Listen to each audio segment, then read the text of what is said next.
अस्सलाम वालेकुम dear students, I hope कि फार्माकोलॉजी फार्मेसी टेक्नीशियन का लास्ट लेक्चर आप लोगों को बहुत अच्छे से समझ आ गया होगा। राइट, अगर तो आप लोग फार्माकोलॉजी के लेक्चर्स सीक्वेंस वाइज देखना चाहते हो तो आप लोग मेरा जो होम है, यानी कि मेरे चैनल का जो होम पेज है, आप लोग उसको ओपन करोगे और फिर उसमें प्लेलिस्ट ओपन करके फार्माकोलॉजी की प्लेलिस्ट ओपन करो। आप लोगों को सारे के सारे लेक्चर्स सीक्वेंस वाइज, यानी कि नंबर 1 नंबर 2 इस तरह से आप लोगों को सारे सारे लेक्चर्स मिल जाएंगे। राइट, लास्ट लेक्चर्स में हमने स्टार्ट किया हुआ था अपना चैप्टर एंटी डिप्रेसेंट्स को। ठीक है, एंटी डिप्रेसेंट्स में हम लोगों ने डिप्रेशन के बारे में पढ़ा था, हम लोगों ने इसकी क्लासिफिकेशन को डिटेल में पढ़ा, फिर हमने उसका जनरल मैकेनिज्म ऑफ एक्शन को भी हमने डिटेल में पढ़ लिया था। ठीक है, फिर हम लोगों ने एस एस आर आई में फ्लॉक्सिटीन और फिर S S N R Is में हम लोगों ने ड्यूलॉक्सिटीन को पढ़ा था। आज हम लोग स्टार्ट करने जा रहे हैं एटिपिकल एंटी डिप्रेसेंट्स।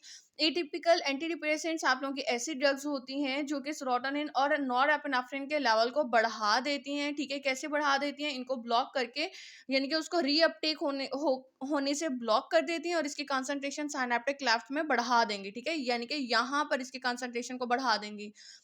जैसा कि आप लोगों को पता है कि सेरोटोनिन और एपिनेफ्रिन जो है, ये दोनों के दोनों जो है वो एक्साइटेटरी न्यूरोट्रांसमीटर हैं। तो अगर इनकी कंसंट्रेशन बढ़ जाएगी तो ऑब्वियसली आपके क्या से काम करेगी? एंटी डिप्रेसेंट के तौर पे काम करेगी, यानी कि डिप्रेशन को कम कर देगी। राइट, इसको अब हम लोग डिटेल में पढ़ लेते हैं। राइट, जैसे कि आप लोग जानते हो मिर्टाज़ापिन जो है एटिपिकल एंटी डिप्रेसेंट है और ये आप लोगों के बुक के अंदर बहुत थोड़ा सा लिखा हुआ है इसका मटेरियल। आप लोगों ने क्या करना है, आप लोग इसको क्या, आप लोग जैसे अपना पीछे पैटर्न आप लोग चलाते आ रहे हो कि इंट्रोडक्शन में आपने एक दो लाइन लिख दी, फिर फार्माकोकाइनेटिक्स में, फार्माकोडायनामिक्स में मैकेनिज्म ऑफ एक्शन लिख दिया, उसके थेरापेटिक एक्शन और फिर बाद में उसका एडवर्स इफेक्ट्स, उसके आप लोग ये सारी सारी हेडिंग्स देकर और आप लोग उस मटेरियल को डिवाइड कर लो जो आपके बुक के अंदर लिखा हुआ है। ठीक है, एज फॉर एग्जाम्पल नंबर 1 आप लोगों ने उसका इंट्रोडक्शन लिखना है that it is a typical anti depressant, कि ये ए टिपिकल एंटी डिप्रेसेंट है। ठीक है, अब फार्माकोकाइनेटिक्स में आप कहते हो कि इट इज ओरली एब्जॉर्ब्ड, या फिर आप लोग कहते हो वेल एब्जॉर्ब्ड ओरली। ठीक है, अगर आप लोग इसको ओरली लेते हो, आपको इमीडिएट रिलीज चाहिए, यानी कि फौरन से आपको असर चाहिए इसका, तो आप लोग इसको ओरली लेते हो और ये एब्जॉर्ब जज्ब भी अच्छे से हो जाती है। फिर आप लोग मेटाबोलाइज इन लिवर, लिवर के अंदर ये मेटाबोलाइज हो जाती है और यूरिन के थ्रू ये एक्सक्रीट आउट हो जाती है, यानी कि आपकी बॉडी से बाहर चली जाती है। अब फार्माकोडायनामिक्स की बात करते हो तो फार्माकोडायनामिक्स में you should have to mean draw this one, आप लोग इस चीज को ड्रॉ कर दो। ठीक है, पूरे उसको ऐसे मीन बेशक ना आप ड्रॉ करो, आप लोगों को बस मेन मेन चीजें पता होनी चाहिए that it is a pre synaptic neuron, it is the post synaptic response कह देते हो या न्यूरॉन कहते हो, या फिर आप लोग इसको मेम्ब्रेन कह देते हो। इफेक्टर ऑर्गन की मेम्ब्रेन आ गई है। ठीक है, उसके ऊपर मुख्तलिफ किस्म के आपने रिसेप्टर्स बना दिए और आप लोगों को पता है कि आप लोगों का ये जो ए टिपिकल एंटी डिप्रेसेंट मिर्टेज़ापिन जो है, ये सिर्फ और सिर्फ सेरोटोनिन और किसके लेवल को बढ़ा रही है? नॉरएपिनेफ्रिन के लेवल को बढ़ा रही है। ठीक है, आप लोगों की मिर्टेज़ापिन, तो आप क्या करोगे, यहाँ पे सिर्फ दो रिसेप्टर्स बना दो, एक सेरोटोनिन रिसेप्टर बना दो और एक आप लोग बना दो नॉरएपिनेफ्रिन। और फिर ये क्या करेगी, आपकी एटिपिकल एंटी डिप्रेसेंट ड्रग जो है मिर्टेज़ापिन, ये क्या करती है, ये आपके जो भी यहाँ पे एक्सेसिव जो आपका न्यूरोट्रांसमीटर होगा सेरोटोनिन और नॉरएपिनेफ्रिन, उसको ऊपर जाने से रोक देती है। ठीक है, रीअपटेक होने से रोक देती है और आपके साइनेप्टिक क्लेफ्ट में या साइनेप्टिक स्पेस के अंदर जो है वो कंसंट्रेशन उसकी बढ़ा देगी। अब अगर एक्साइटेटरी न्यूरोट्रांसमीटर की कंसंट्रेशन बढ़ जाती है तो क्या होगा? डिप्रेशन कम हो जाएगा। ठीक है, क्योंकि एक्साइटेशन वाला इफेक्ट जो है वो ज्यादा होने लग जाएगा। राइट, आप लोगों के बुक के अंदर भी कुछ ऐसे ही लिखा हुआ है that mirtazapine increase the concentration of serotonin and norepinephrine by blocking the presynaptic alpha 2 receptors, जो प्री साइनेप्टिक यानी कि पहली वाली जो न्यूरॉन थी, ठीक है, उसके ऊपर लगा हुआ अल्फा 2 रिसेप्टर जो है, उसको वो ब्लॉक कर देती है टू रीअपटेक, के वो दोबारा से ऊपर ले जाए। ठीक है, आपकी इस प्री साइनेप्टिक न्यूरॉन पर लगे यहाँ पर अल्फा 2 रिसेप्टर जो है, जो कि उसको दोबारा से रीअपटेक कर लेगा, जो एक्सेसिव होगी, जरूरत से ज्यादा होगी। ठीक है, उसको जो ऊपर ले जाता है, इस न्यूरॉन को, इस रिसेप्टर को जो है ये रोक देता है, ब्लॉक कर देता है। ठीक है, और फिर क्या होगा, साइनेप्टिक स्पेस में आपकी कंसंट्रेशन एक्साइटेटरी न्यूरोट्रांसमीटर की बढ़ जाएगी। ठीक हो गया। अब थेरापेटिक एक्शन में आप लोग लिख सकते हो that it is used to treat depression. इसके साथ साथ इसका एक और काम होता है कि ये सिडेटिंग इफेक्ट रखती है, यानी कि सिडेटिव इफेक्ट, यानी कि नींद आवर या नशा आवर या आपके तो सुकून आवर होती है, यानी कि स्लाइटली ये नींद पैदा करती है। कैसे? क्योंकि इसके अंदर एंटीहिस्टामिनिक एक्टिविटी होती है। ठीक है? जैसे कि हम लोग एलर्जी के अगेंस्ट मतलब कि जब हम लोग एंटी एलर्जिक लेते हैं तो हमें नींद भी आती है, तो ये बिल्कुल इसी तरह से एंटी हिस्टामिनिक एक्टिविटी इसके अंदर होती है थोड़ी-सी। कैसे करती है ये? ये 5-HT2 रिसेप्टर के को एंटागोनाइज़ कर देती है, जिसकी वजह से हम कहते हैं इसके अंदर एंटी हिस्टामिनिक एक्टिविटी शामिल होती है, ठीक है? और इस एंटी हिस्टामिनिक एक्टिविटी की वजह से ये सेडेटिंग इफ़ेक्ट यानी कि सुकून वाला इफ़ेक्ट पैदा करती है। ठीक हो गया। अब इसके बाद अगर हम लोग एडवर्स इफेक्ट्स की बात कर लेते हैं यानी कि मुज़र असरात, तो आपके मुज़र असरात में आ जाता है, एक तो आप ये भी लिख सकते हो कि इसके अंदर सीडेटिंग इफेक्ट होता है यानी कि नींद को बढ़ा देता है ये। और फिर बाद में क्या होगा, इंक्रीज्ड एपेटाइट, ये भूख को बढ़ा देता है। भूख ज़्यादा लगेगी तो ऑब्वियसली पेशेंट है वो ज़्यादा खाना खाएगा तो वो वेट गेन कर लेगा यानी कि वज़न उसका बढ़ जाएगा, right? Weight gain frequently occur यानी कि फ़ौरन से जो है वज़न बढ़ने लगता है और भूख जो है वो बढ़ जाती है, राइट? आपकी बुक के अंदर एटिपिकल एंटी डिप्रेसेंट्स में सिर्फ़ और सिर्फ़ मिर्टेज़ापिन है, ठीक है? अगर आप लोग उसको इस तरह से लिख देते हो तो आप लोगों को फुल मार्क्स मिल जाएँगे, राइट? नेक्स्ट वन इज़ एमिट्रिप्टाइलिन, जिसको आप लोग ट्राइसाइक्लिक एंटी डिप्रेसेंट्स में आप लोगों की आ जाती है। ट्राइसाइक्लिक एंटी डिप्रेसेंट्स जो हैं वो पहले पॉलीसाइक्लिक एंटी डिप्रेसेंट से भी जाने जाते थे, राइट? आप लोग उनको पॉलीसाइक्लिक एंटी डिप्रेसेंट्स भी कहते हो। आप लोग अगर अब आप इंट्रोडक्शन में लिखना चाहो तो आप लिख सकते हो that it is tricyclic anti depressant, या फिर आप लिखो एन पॉलीसाइक्लिक।